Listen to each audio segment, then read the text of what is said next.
Namaste, and good morning, and welcome to the Vedanta Society of Greater Houston.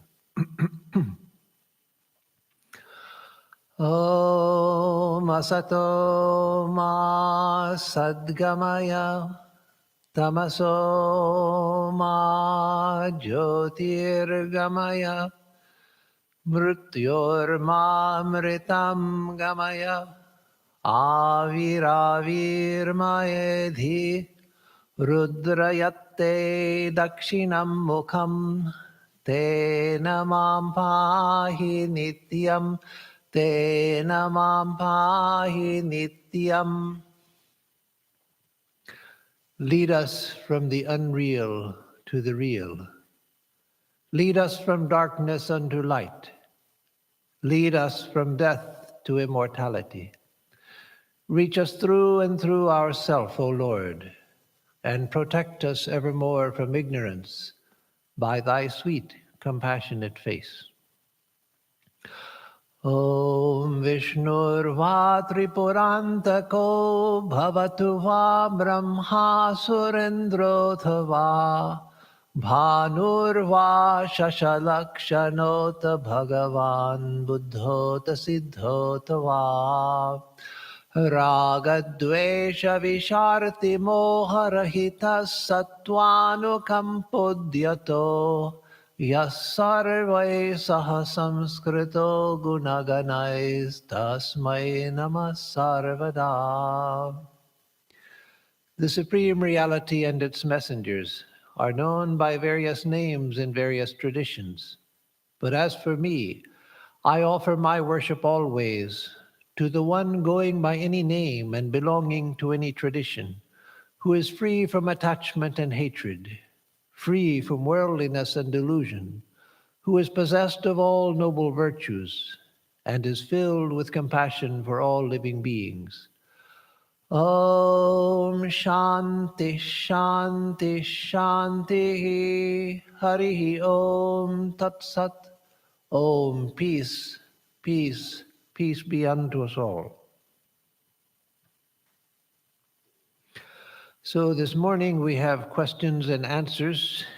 This is the first time we've had a question and answer session since the pandemic began, which means since before I went to India last March. So it's been a year. The last time we would have had question and answers would have perhaps been February, if not January of 2020. So it didn't seem convenient to have question and answers when we're only broadcasting over the internet, but actually it's turned out well.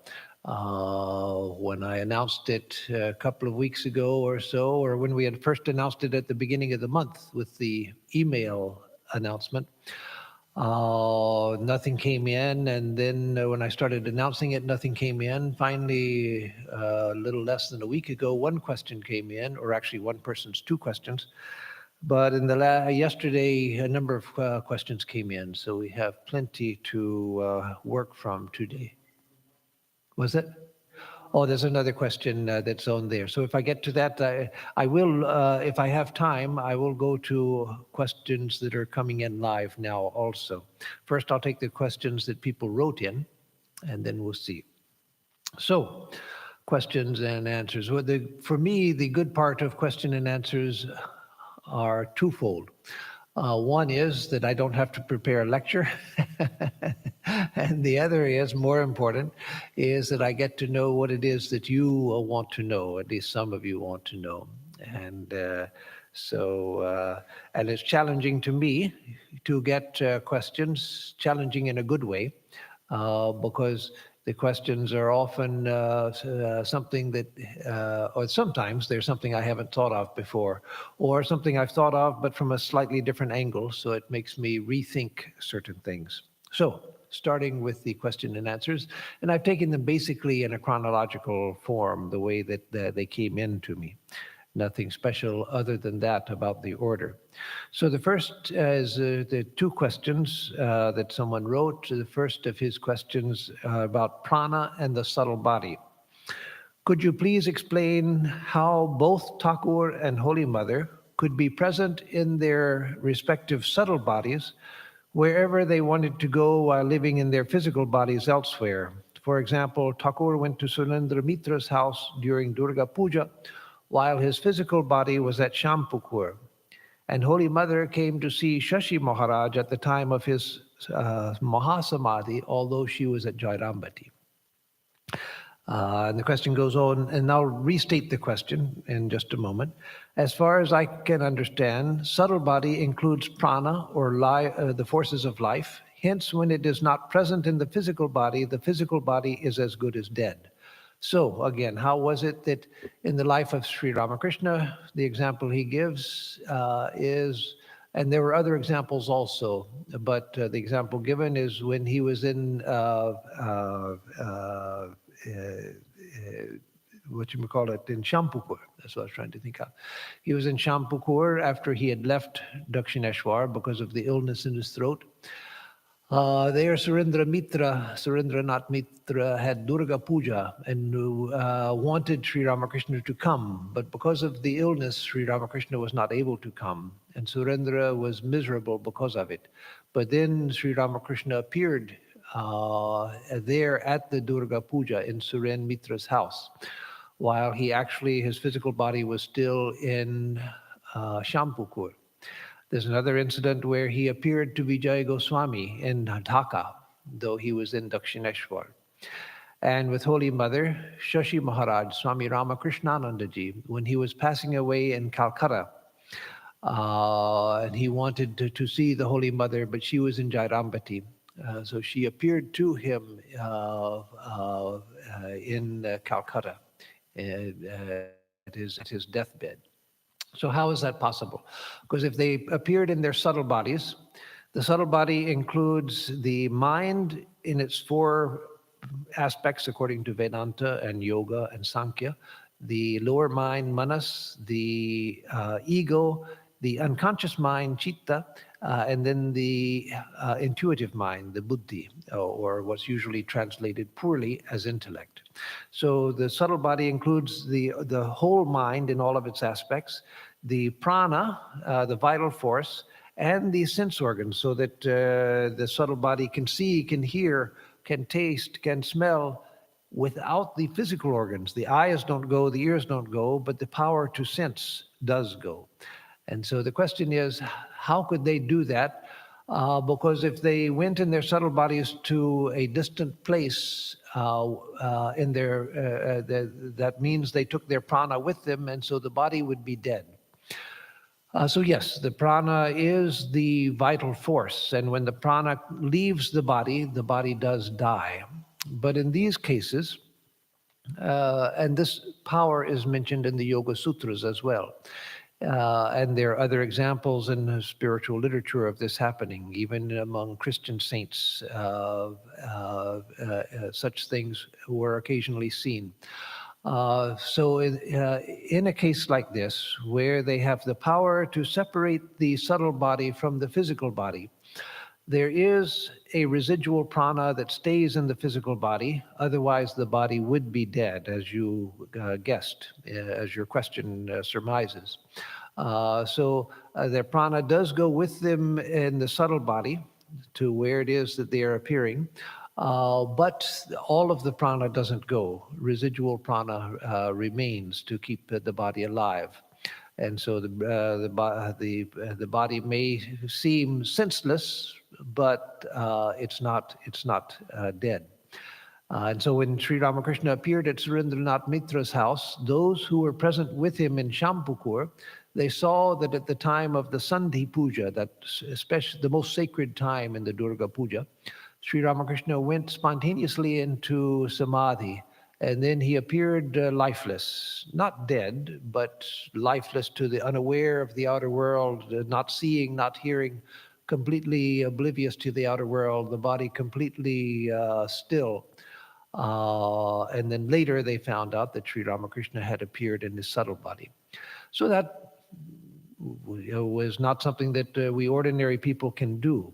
But a great saint can do it because, again, like the difference between wired transmission of a signal and wireless transmission of a signal. Normally, we are tied down to a wired system. Our mind and senses and everything work through the wiring of the nervous system, the brain and the nervous system, the physical wiring. But it's possible through higher mental development to learn to separate the mental faculties from the wiring system so that that sort of thing becomes possible. Not that we should work to attain that, that has no value in itself. But for a realized soul, such things do happen and happen spontaneously. One last thing let me say about that, and that is that, as Swami Vivekananda said, all souls are present right here, right now. That it's time and space that makes us expand things out, and that makes me think that London is far away from me and I'm here in Houston, thousands of miles away.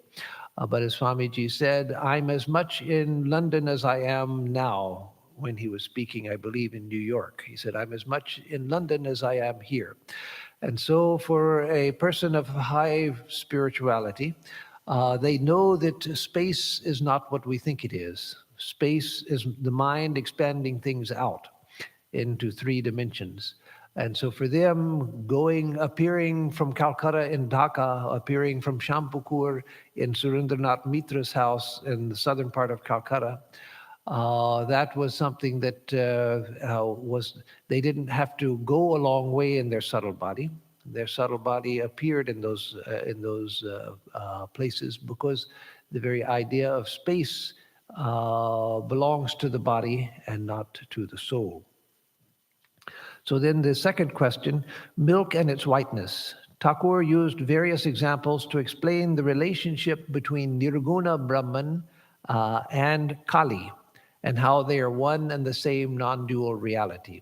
That is, Thakur, Sri Ramakrishna would explain that Kali and Brahman are the same reality. And then the questioner gives the examples Thakur would give to explain it. And so we'll go through that. Sri Ramakrishna said that one has to think of whiteness if one thinks of milk, or of the power to burn when one thinks of fire. So Sri Ramakrishna said that Kali, in relationship to Brahman, is like the whiteness in milk. If you have milk, you can't separate the whiteness from the milk itself. And so Nirguna Brahman is like the milk, but the whiteness is like Kali. And then he gave the other example, the fire and its power to burn. If you have fire, the power to burn is there. And so fire is like Brahman, and the power to burn is like Kali, the Divine Mother. And then another type of example he gives is the snake at rest, which is Nirguna Brahman, and the snake in motion, which is Kali.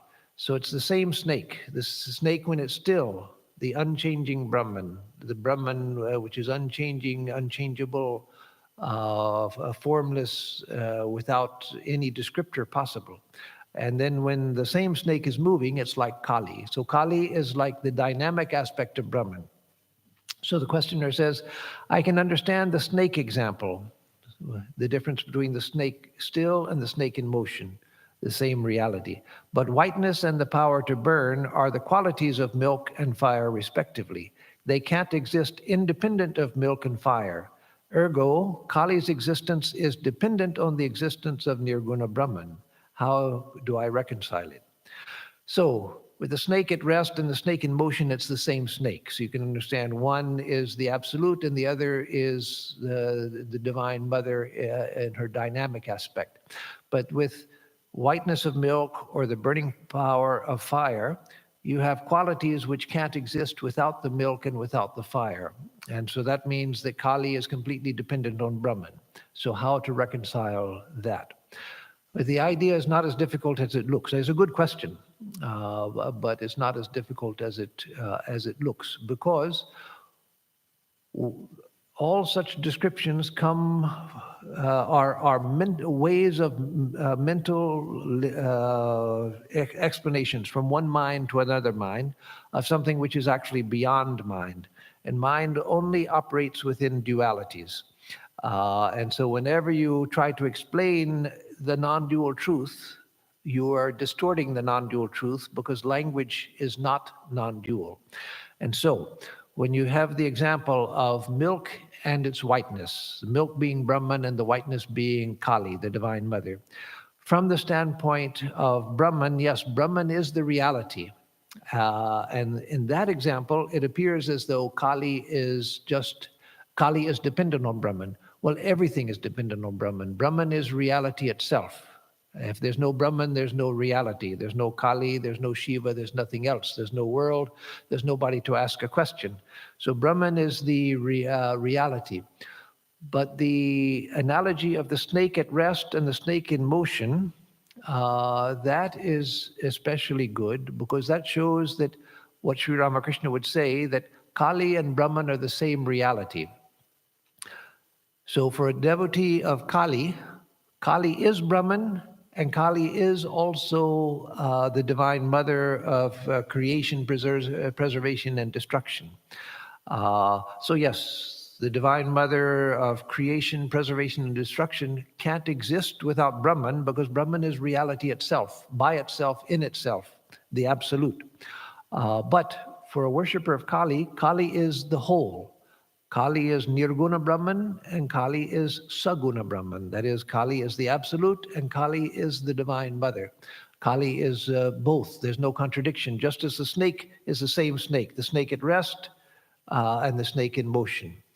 The other two examples, they are talking in terms of Brahman and Kali. So Brahman is like fire and Kali is the power to burn, which can't be separated from it. Brahman is the milk and Kali is the whiteness of the milk, which can't be separated from it. And so it's the way the mind works to divide things into the absolute and the relative. And so you get examples like that. That example of the milk and its whiteness gives us some idea, but we can't take it as a complete example of the truth. Because yes, that makes Brahman the reality and Kali as dependent upon Brahman. So Ishvara, yes, in any form, Ishvara is dependent on Brahman because Brahman is the reality, appearing as Ishvara. But the snake example shows that there's a unity, that the Kali is the reality and Kali is the Divine Mother both. So it doesn't separate them into Brahman and Ishvara. So next question, what is the danger in bhakti? You said that there's a danger in all paths. So yes, I've mentioned when speaking about different yogas that there are dangers in each of the yogas. And by danger, I don't mean that you're going to get yourself into trouble or you're going to go crazy or you're going to damage yourself. I don't mean danger in that sense. I mean danger in the sense of missing the mark. The danger of following the path in such a way that you don't go in the right direction. So yes, that's true of all of the yogas. So with bhakti, one of the dangers of bhakti is the danger of narrowness.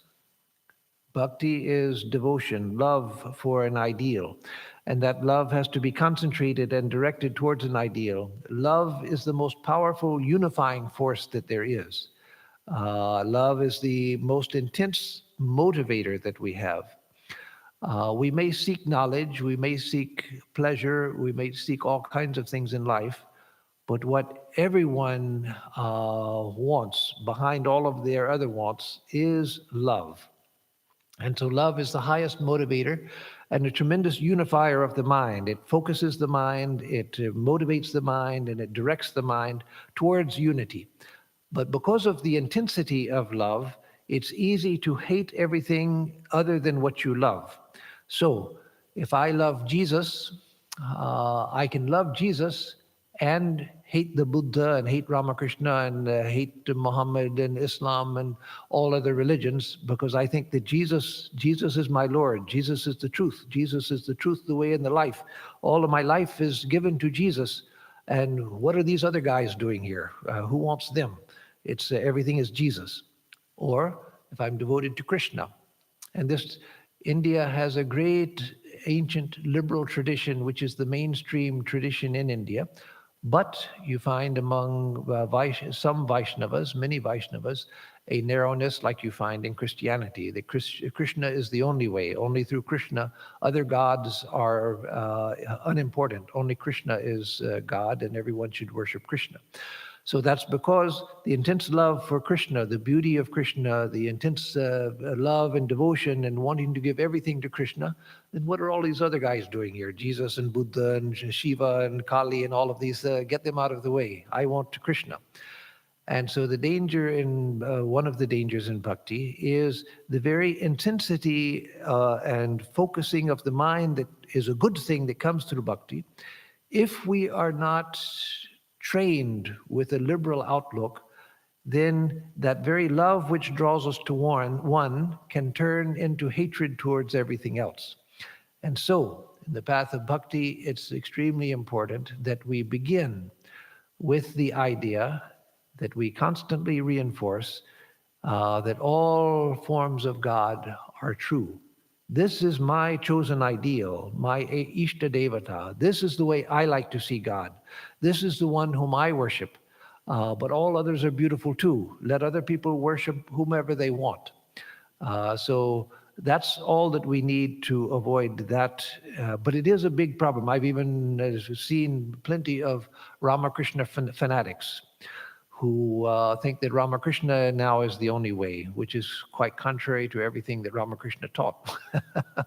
But that's the nature of devotion. If it's not informed by a broad liberal philosophy behind it. So that we have to do.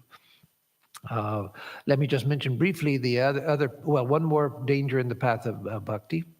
So the danger of narrowness, that has social consequences. That's why missionary religions, Christianity and Islam, they were very devoted to their ideal, but they hated everything else and committed tremendous atrocities when they came into other cultures, destroying whole cultures in order to impose their idea of religion. That should never be done. That was a horrible historical record. Not the fault of Jesus or Muhammad, but certainly the fault of their followers. And so it's very important to drive this idea in. But that's a social, the danger with social consequences. One that has more personal consequences is, and again, not danger that something bad's going to happen to you. It just means that you're not going in the direction you want to go. And that personal danger is that instead of having actual love, you just sort of devolve into being very sentimental about everything. Just a weak piety, a weak sentimentality where that's all that you have. No, you want intensity of love, not just appearing pious and doing things in the right way and so forth. So sentimentality is the other danger. In Jnana Yoga, one of the dangers is just intellectualism. You get the ideas of Jnana Yoga, which are basically very simple. If you have the capacity to understand abstract ideas, then it's very simple. So you get the ideas and you think, well, that's it. Now I've known the truth. Well, no, you've only gotten the conceptual idea. You haven't realized it. And so with Jnana Yoga, you have to be careful that, no, I'm seeking to experience the absolute truth so that I know directly, experientially, that I am Brahman, I am the infinite, not the concept, but actually I see this universe, everything melting away, and my individuality with it, and I am the infinite reality. Which is the reality of the whole, of everything and beyond everything. And of course, another danger in the path of knowledge is thinking I'm Brahman and you're not. I'm Brahman and so I'm self-important. No, the idea is not that I, Swami Atmarupananda, am Brahman. It's that I'm not Swami Atmarupananda. I am the reality which is the reality of everyone. And so everyone is the same reality. The danger in karma yoga is just busying yourself with work and not going deep into the spirit, but just being satisfied with keeping busy. That's not karma yoga, that's just being busy. And the danger in Raja Yoga is, and again, all of the yogas may have other associated dangers too, but for simplicity's sake, with Raja Yoga, the big danger is selfishness. That for a Raja Yogi who's trying to pass their life in meditation, self-control, controlling the senses, controlling the breath, controlling the mind, everything can become a botheration. So somebody comes to the door and wants something, that's a botheration. Somebody asks for help, that's a botheration. Somebody wants you to do something, that's a botheration. There's a noise in the neighborhood, that's a botheration. And so the danger of Raja Yoga is becoming selfish, self-centered, and thinking that everything outside of my life of meditation is unimportant and it's a botheration. So those are the major dangers in each of the yogas. And then another question from the same person: why do we ask for protection before meditating?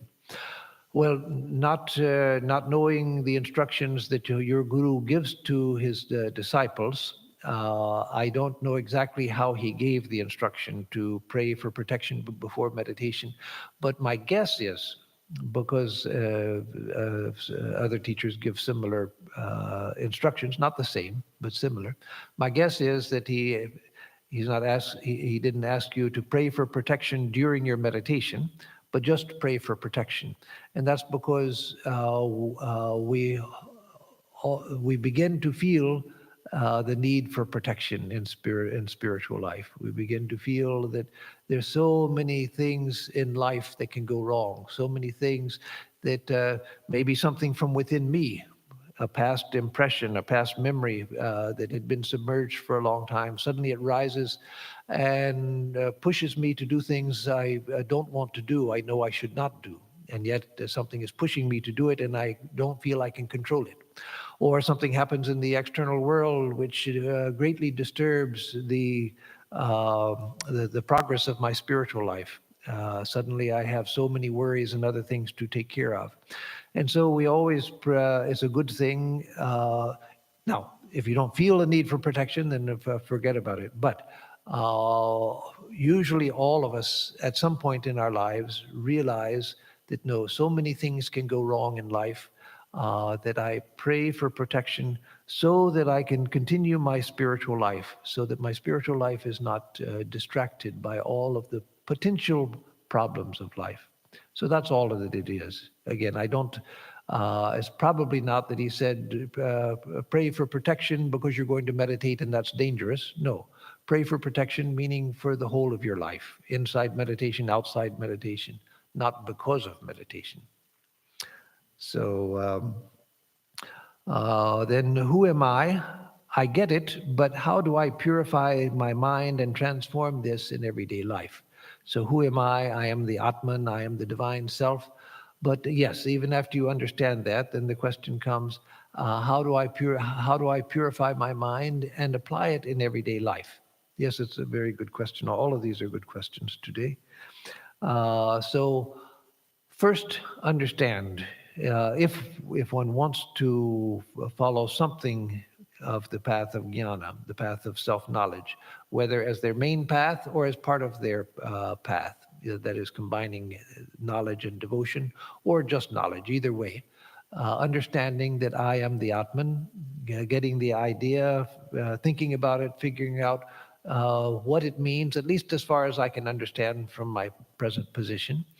But then, as the questioner indicates, that's not enough. Then how do I actually bring that into my life, and how do I purify my mind?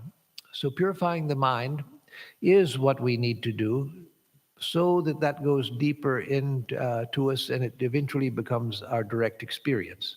So we start with the concept, but then we work on purifying the mind, and purifying the mind can be done in various ways.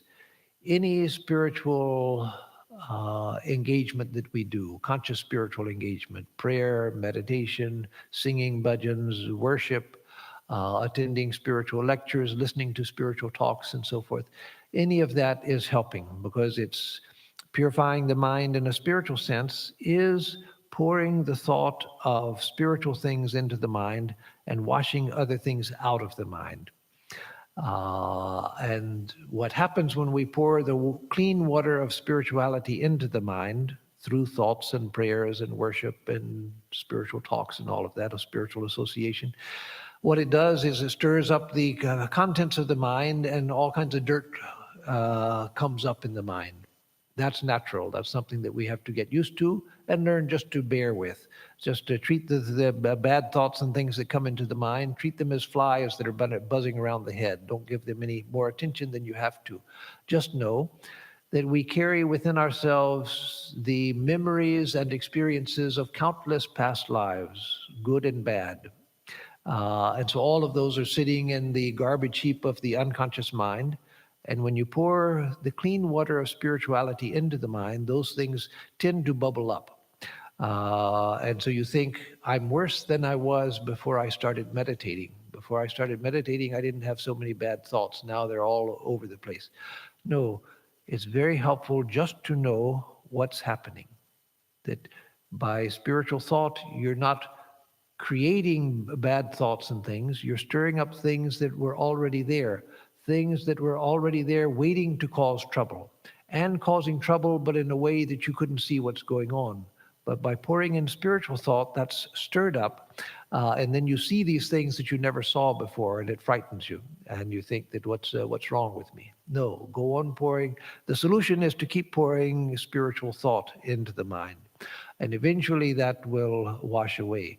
So that's one thing that purifying the mind means. The other thing that purifying the mind means is uh, focusing the mind more and more on spiritual things. The pure mind is a mind which is gathered together, which is not dispersed all over the place, which is not spread among 100,000 different things, but the mind which has become unified, the mind which has become settled, and the mind which begins to want to flow towards spiritual things.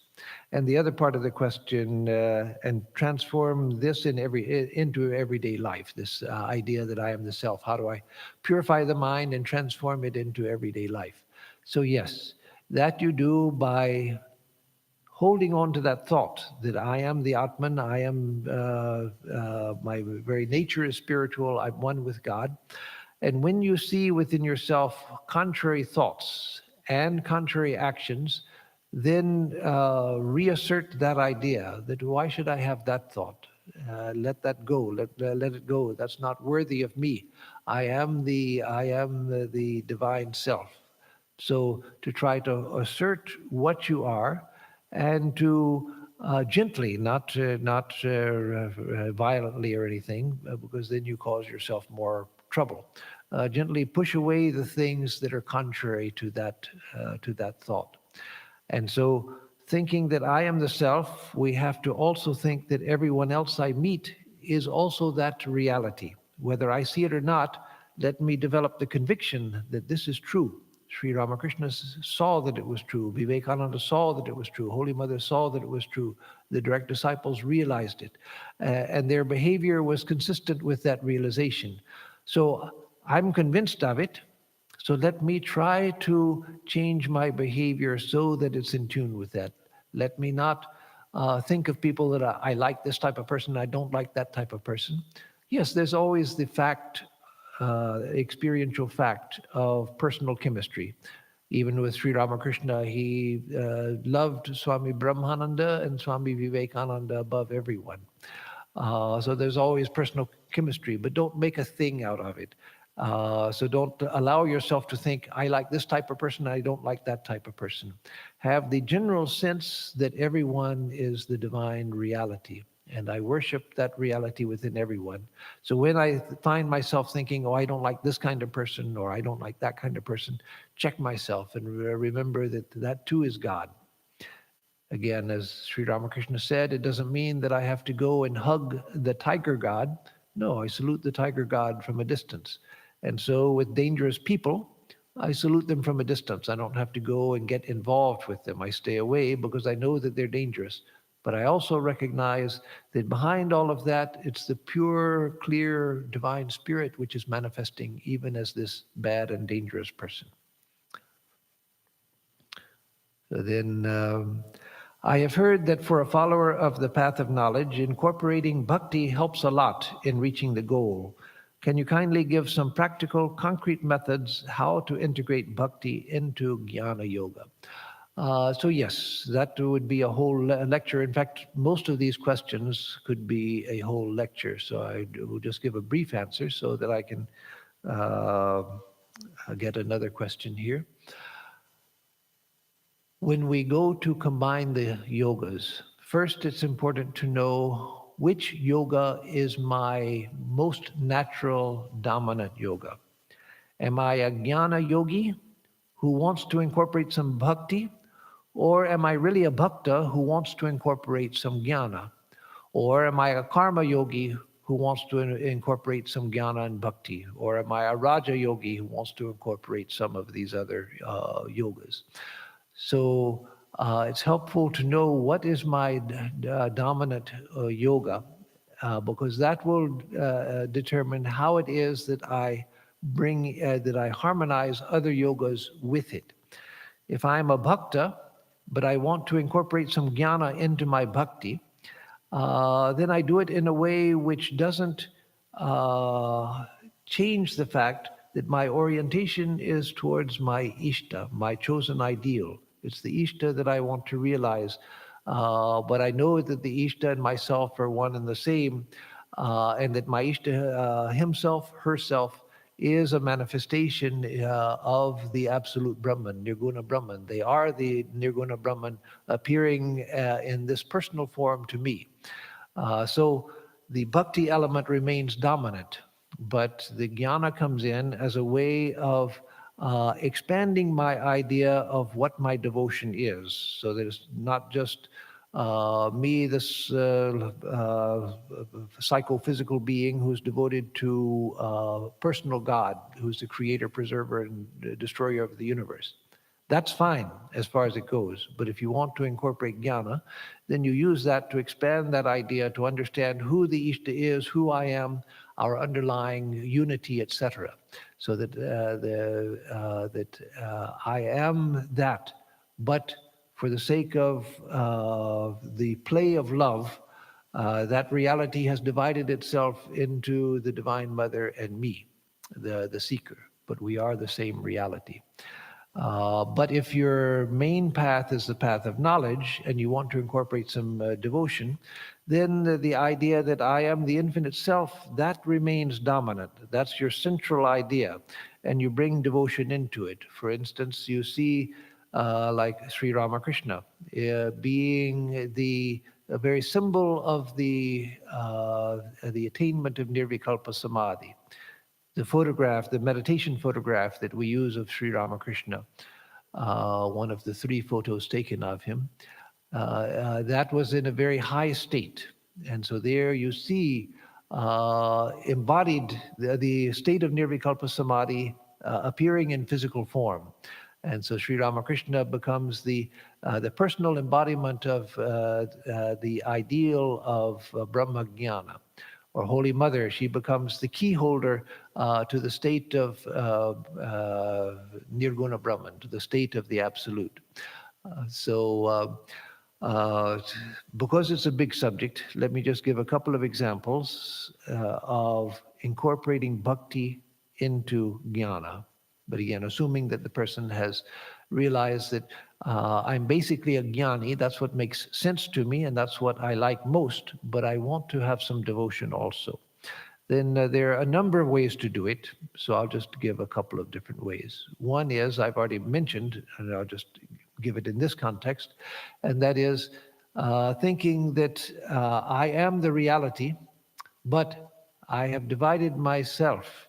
I, the infinite self, have divided myself into the devotee and into God. And so I, the devotee, seek God through love and devotion so that I can experience the unity which underlies both of us. That as long as I experience this individuality, which means as long as I'm not in the very highest samadhi, which is the case for all of us right now, as long as I have a sense of individuality, let me interpret that as one pole of a unity. I, the devotee in search of God, who is my own self. So as Sri Ramakrishna used to say, he would say to him and ask him, it's in the gospel. He says, do you understand that here there are two, the Divine Mother and her devotee? Here there are two. And so because he was immersed in non-dual knowledge, that was the foundation of his experience, he saw himself as the Divine Mother and saw himself also as the devotee. So that's one way of doing it. And another way is, again, seeing the chosen ideal as the one who will open through grace, open the gate to non-dual knowledge for me. In the path of knowledge, the guru plays an even more important part than in the Bhakti tradition, because in Bhakti, one has God, the chosen ideal. And so, yes, it has a guru and all of that, but the Ishta becomes all-consuming. Even the guru is absorbed into the Ishta, and you look to the Ishta for everything. But on the path of knowledge, the guru takes the place of God. The guru is the one who teaches you that you are the infinite self, gives you that verbal knowledge, then through meditation you realize the truth of it. And so the guru becomes extremely important in the path of knowledge. So if you want to incorporate devotion, then the chosen ideal also is the guru. And so you look to Sri Ramakrishna, to Holy Mother, or to whomever your chosen ideal is. You pray to them to open the knowledge of the self for you. Sri Ramakrishna says in 1883 in the Gospel that everyone through sincere prayer can realize the self. Everyone through sincere prayer can realize the self.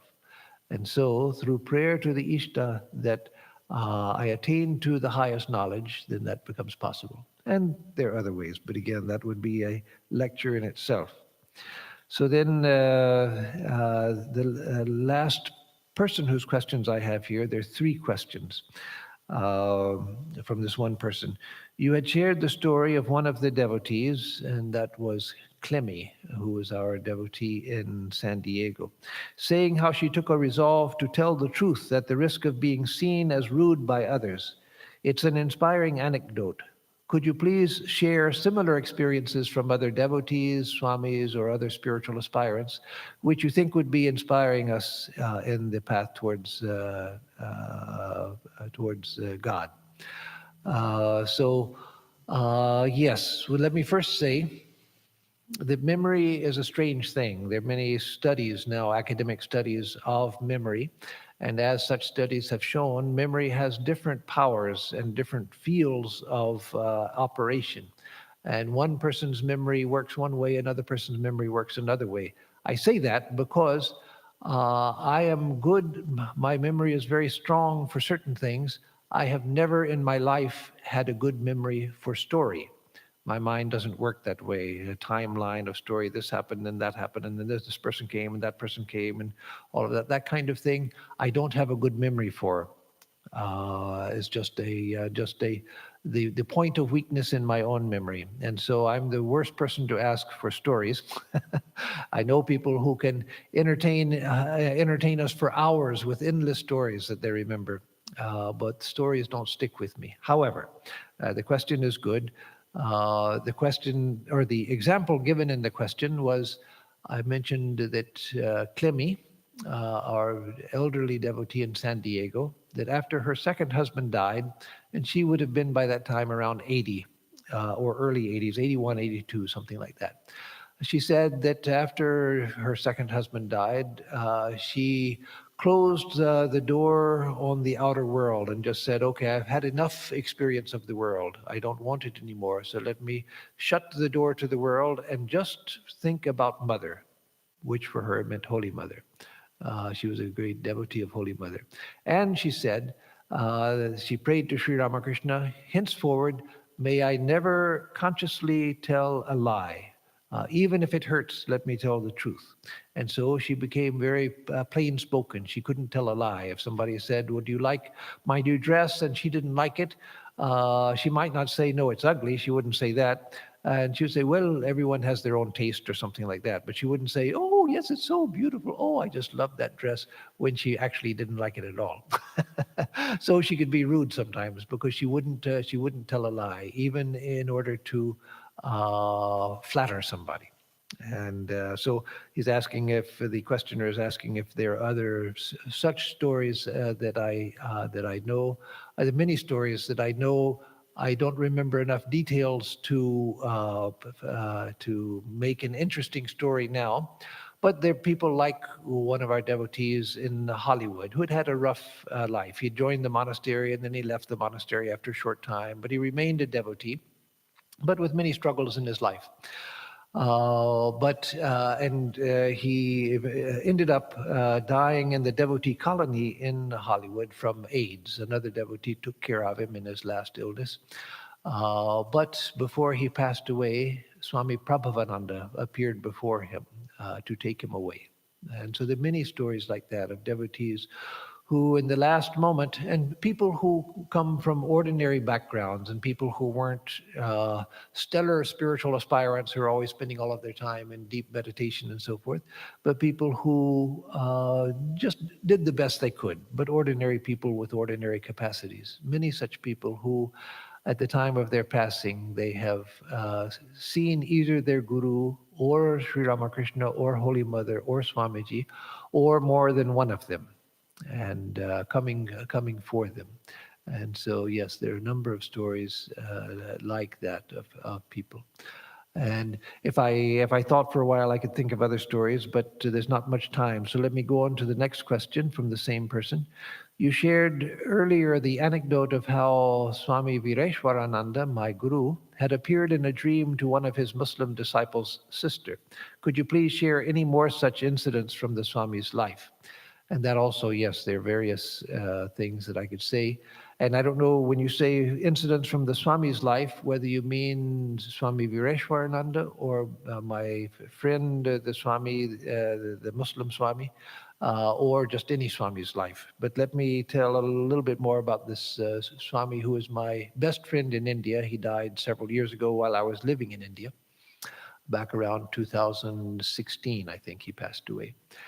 We had been together at Mayavati. He was very, very dear to me. So he was from a Muslim family in Maharashtra and came and joined the order.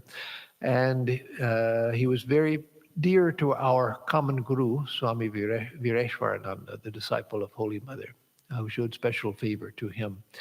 And so the story that the questioner mentions, for the rest of you, let me tell that.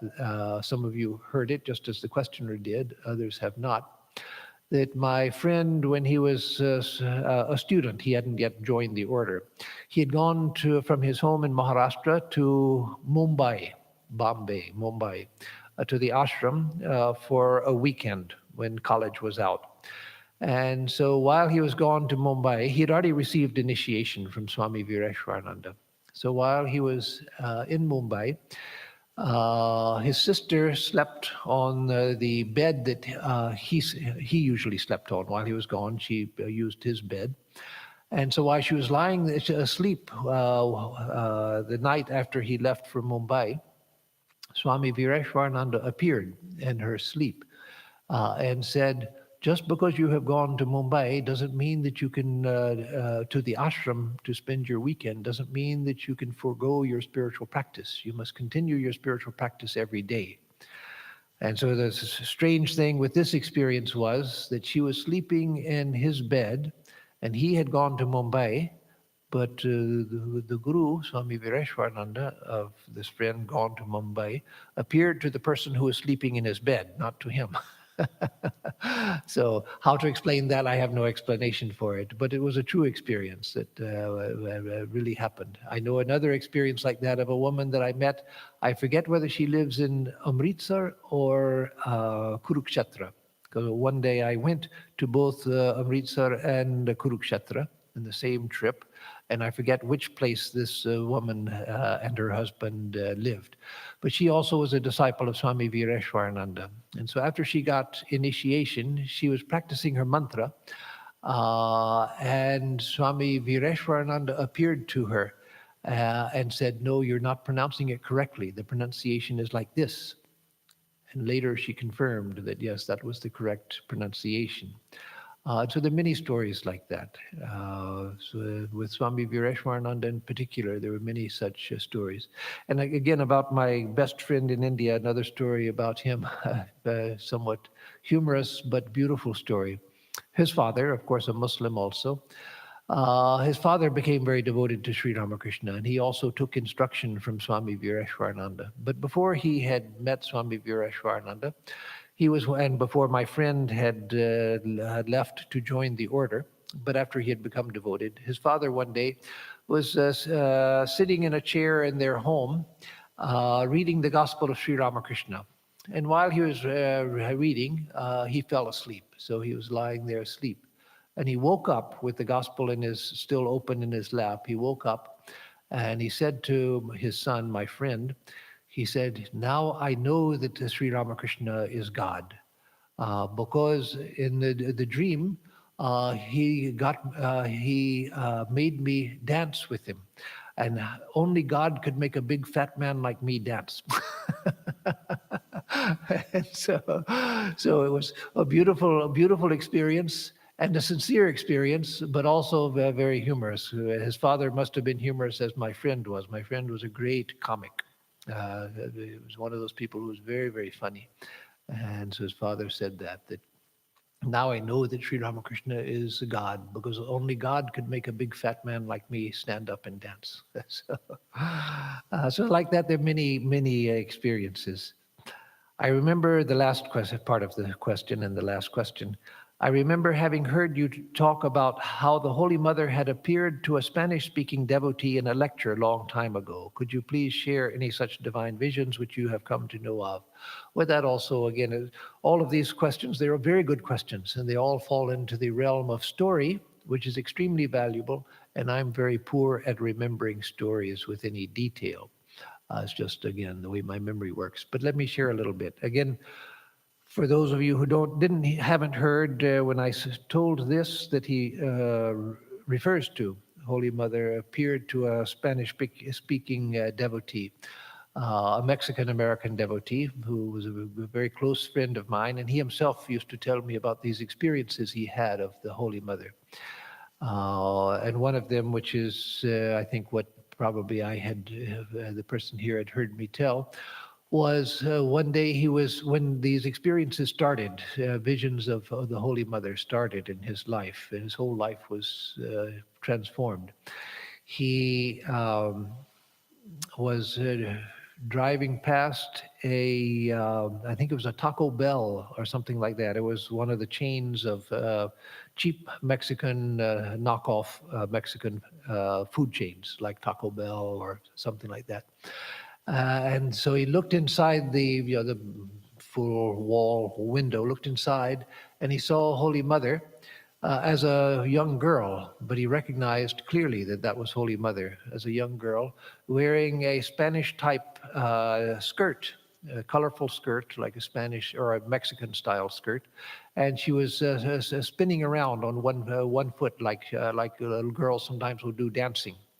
And that was an experience he had. And then after that, many experiences. One day, at Trabuco, I threw away a measuring cup, which was an old tin measuring cup, which was beat up so much that you couldn't measure anything. You wouldn't get an accurate measurement. It had dents all over the bottom, dents in the side. It was dirty, nasty looking. Not well. I shouldn't say that. It's not that dirty, but it was ugly looking. It was all beat up, and so I threw it away and got another measuring cup so that we can actually have a cup measure. And so this devotee came into the kitchen and saw that this had been thrown away, and he asked, "Who threw that away?" I said, "Oh, I did." And then he told me that that was the cup that he saw, in the same cup he saw in a vision where Ma Kali had come and poured nectar over his heart. He said that was the very cup which she used in the vision to pour bliss, the nectar of bliss over my heart. And so he took it out of the garbage, washed it off, and treasured it after that. So like that, many many visions that people have had of beautiful beautiful visions, and there are others that I could tell. Let me just tell one more, and this might also be what the questioner heard, and that was, and I think this is actually what the one that I would have told in a previous lecture. A Holy Mother came to this same devotee who had these two visions, one of Holy Mother dancing and one of Ma Kali pouring nectar over his heart. And he was a devotee. He wasn't a monk, but a devotee. Holy Mother came to him one day in a vision and said that I want to eat tortillas y frijoles. That is, I want to eat tortillas and refried beans, which is the poor Mexican food. We go to Mexican restaurants, and I myself love Mexican food. We go to Mexican restaurants and eat Mexican food, what we think is Mexican food. My surprise came when several times I've spent a lot of time in Mexico and stayed with different families in Mexico. And I discovered that nobody but poor people in Mexico eats what we consider Mexican food. That's really poor people food and indigena, the food of the Mexican Indians and of the poor people. Middle class and above, they eat European style food. And so there's a class issue with food in Mexico. So whenever I stayed with people and they found out I liked Mexican food, they say, oh, we never eat food like that, but I can make some for you if you want it, but we don't eat it. So the fact that Holy Mother asked this devotee, I want to eat tortillas and frijoles, that to him, every time he would tell that story, he would start weeping, because that meant that Holy Mother wanted to eat the food of poor people, the sort of people this devotee had come from. The poor, common people of Mexico, those who are dispossessed, those who are looked down upon, etc. The plain, poor people of Mexico, she wanted their food. So that sense that Holy Mother is identifying with my people, that she wants to eat the food of my people, my food. That would automatically send him into weeping when he thought about that. So now let me just take, if there's one question from the audience that G10 can give. Oh, okay, that I can only take one. So you pick one and give it to me.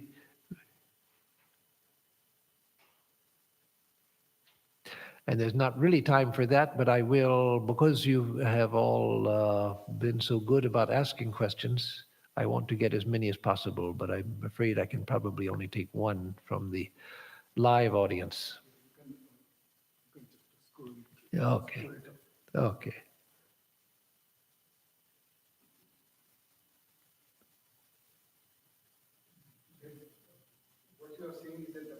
Oh, I see. Okay, it goes way up. Okay.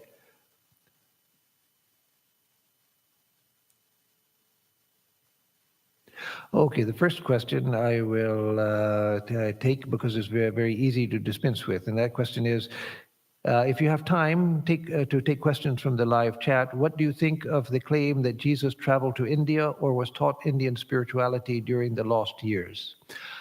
So that I don't think anything about it, which means I'm not disrespecting the question. It's a good question. But what I mean by that is that no one knows.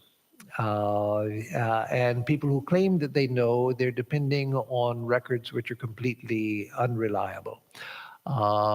As you may know, and some of you know, there are claims that also that Jesus went to Tibet and studied with the lamas in Tibet.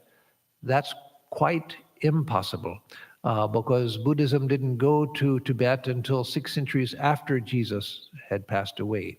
And so there was no Tibetan Buddhism in Tibet when Jesus was alive. But there are other stories that Jesus came to India, and that's even believed among Muslims. There's a tomb where Jesus died in Kashmir. And some say that during Jesus's, of course, the Muslims believe that Jesus actually came down from the cross. He didn't die on the cross. And then he and his mother Mary walked towards India. Mary died along the way where she was buried, and Jesus made it to Kashmir and he was buried there. But there's another story that Jesus, during the lost years, as the questioner asks. That is, the years between his 12th year and the beginning of his ministry when he was 30. So between the age of 12 and 30, that he went to India and studied with the Hindu sages. So that's possible. We don't know. But they say that there's some records that the Shankaracharya in Puri has that Jesus had come there. Well, the Puri Mutt itself was founded by Shankaracharya 7.5 centuries after Jesus had passed away. So there's no reliable record that Jesus ever went to India. So maybe he did, maybe he didn't. But it's not good to claim that we know certain things when we don't know certain things. And so those who put out videos and things claiming that, yes, Jesus did come to India and we know it, no, there's no certain knowledge about that at all at present. So, who are the people on the sides of the hall? Two, if seen, must be different from the. Okay. You answered the first question.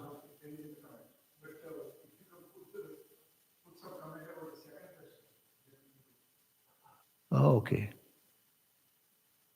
If the seer must be different from the seen, what about the mind and introspection? So if the seer, yes, and I'll have to stop with that. If the seer seer is separate from the seen, so that's the practice of discrimination between the seer and the seen.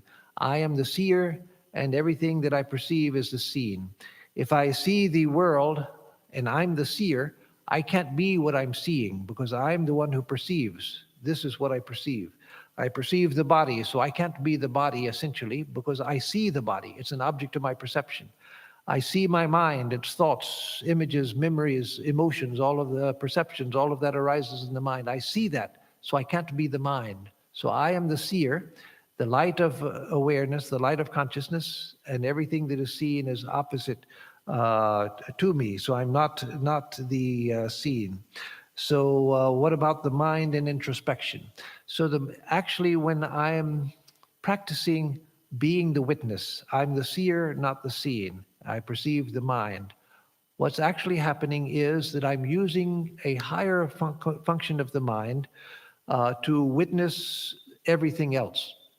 I'm putting myself from the standpoint of the highest part of the mind, the buddhi, which can, from there, the consciousness falling into the buddhi, the consciousness which is reflected in the buddhi, consciousness which is reality, it's reflected in the highest part of the mind, and that perceives the lower mind, the ego, the sense organs, the sense objects, the world around me. And so actually I'm dividing my mind between the higher mind and the lower mind. But I'm doing that so that I can get back to consciousness itself, which is free from the mind. But that's a stepping stone. If I can get to the point where I can see that everything that is seen is an object and not essentially myself, I am the light that perceives, then it's, once that goes deep and begins to become the very way that I perceive and to think, after I've practiced that for a long time, then I begin to get a feeling for consciousness itself. And with practice, I can get to the point where I can separate consciousness even from the highest part of the mind. And then realize that that consciousness which I have separated from the highest part of the mind and known as consciousness in itself, that is the infinite. So there's, even in the practice of discriminating between the seer and the seen, there are stages of practice. And so introspection, yes, it is the mind looking at the mind. Consciousness is completely independent of the mind, but right now shining through the mind, and that's how we experience, is consciousness functioning through the mind. But what we're trying to do is to get back as close to the, when we get to the buddhi, the highest part of the mind, then it's just a step further to get to consciousness itself. But that's important to know, that in the practice of being the witness of everything, I'm not actually the consciousness itself. I'm getting a feeling for what consciousness by itself would mean. And eventually I'll come to experience that.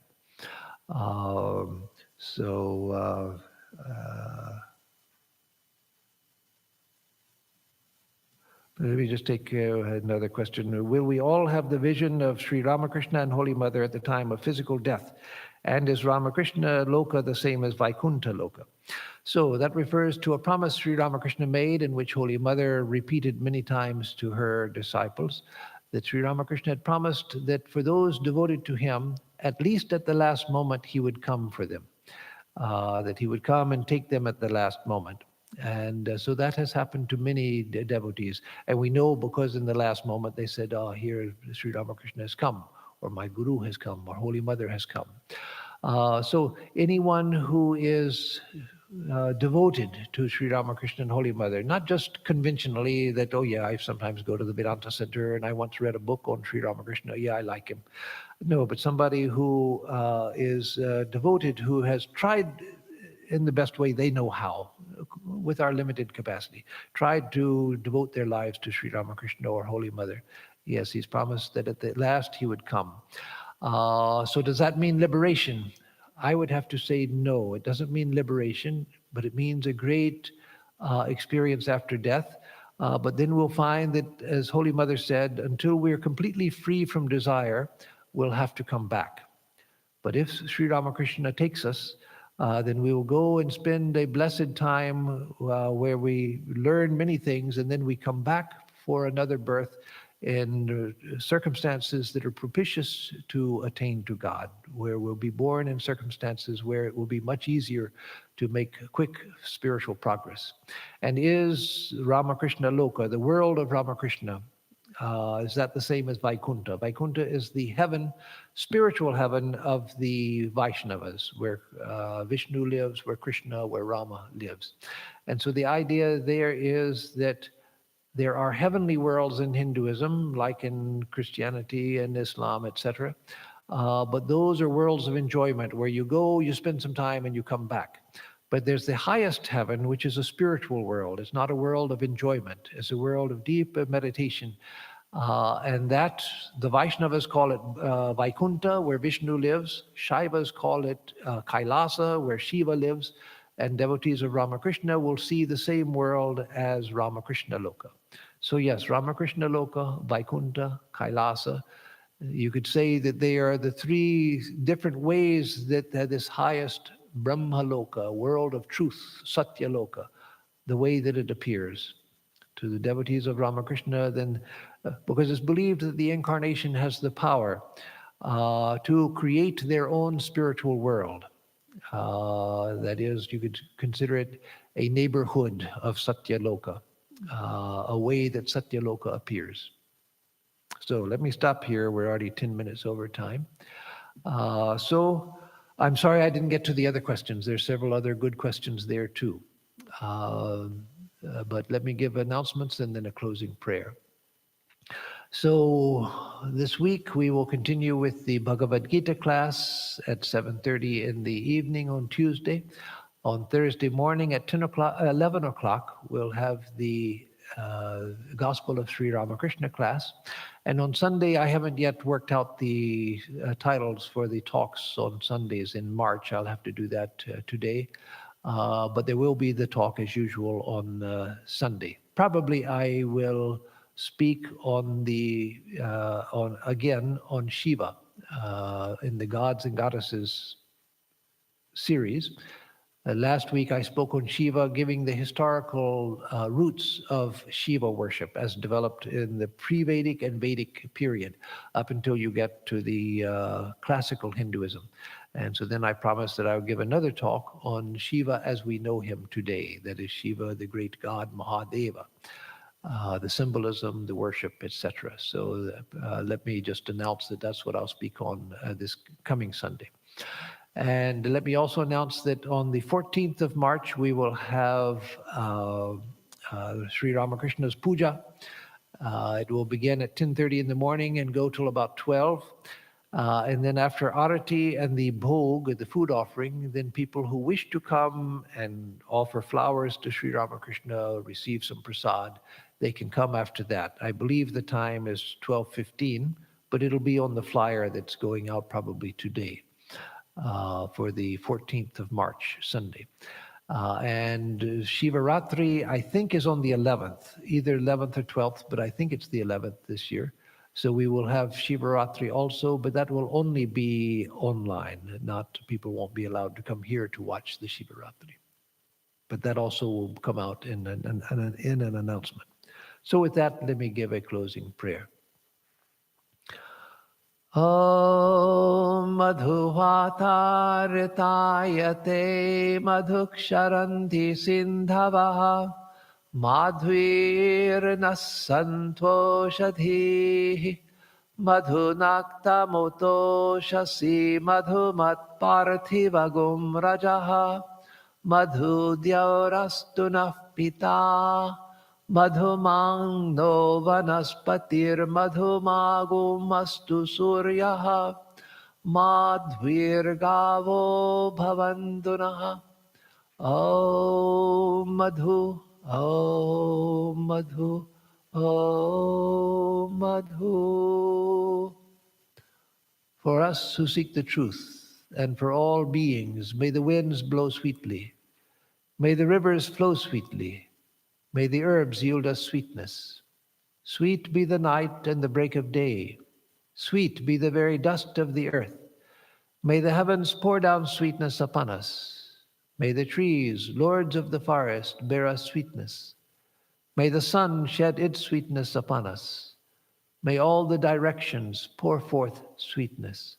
Om, sweetness, sweetness, sweetness.